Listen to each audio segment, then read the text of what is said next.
تعلیم دراصل سمجھنے کا اور یاد کرنے کا نام نہیں ہے۔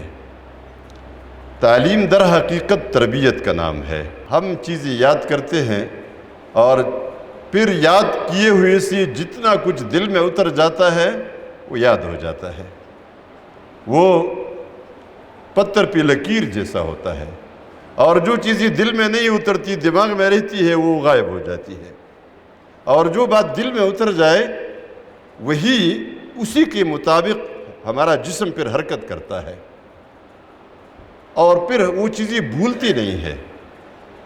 میں یہاں بٹخیلہ میں تھا، یہ جو گورنمنٹ ہائی اسکول ہے، یہاں سے میں نے سن 80 میں میٹرک کیا ہے۔ افضل صاحب ہمارے ہیڈ ماسٹر ہوا کرتے تھے۔ یہاں جتنے اساتذہ تھے اور جو کچھ ہمیں پڑھایا گیا تھا، جن جن اساتذہ نے یہ کوشش کی تھی ان کی باتیں آج تک ہمیں یاد ہے۔ یعنی مجھے اپنے سائنس کے مضامین کی کچھ چیزیں ابھی تک بھولتی نہیں ہے۔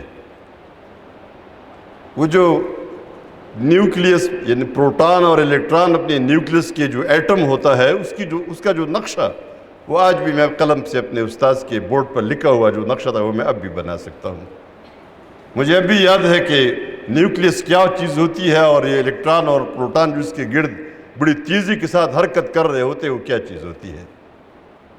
مجھے نیوٹن کے قوانین آج تک ایسے ازبر ہے کہ میں بھولتا نہیں ہوں۔ جو بات دل میں اترتی ہے وہ دل میں بیٹھ جاتی ہے، اسی کے مطابق آپ کے اعضاء حرکت کرتے ہیں، آپ کی آنکھیں ہلتی ہے۔ دل کے اندر جو بات جس طرح بیٹھ جاتی ہے جسم کے تمام اعضاء اسی کے مطابق حرکت کرتے ہیں۔ علم دراصل کام ہے کہ ان باتوں کو دلوں میں اتارا جائے، نہ یہ کہ دماغوں میں اس کو یاد کرایا جائے۔ اساتذہ اس کو اچھی طرح جانتے ہیں۔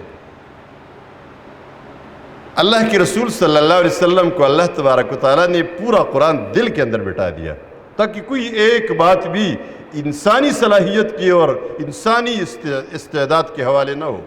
پورا قرآن دل میں رکھا گیا، اور دل میں جب رکھا گیا تو پورا قرآن اس جسم پر ظاہر ہوا۔ لا الہ الا اللہ، لا الہ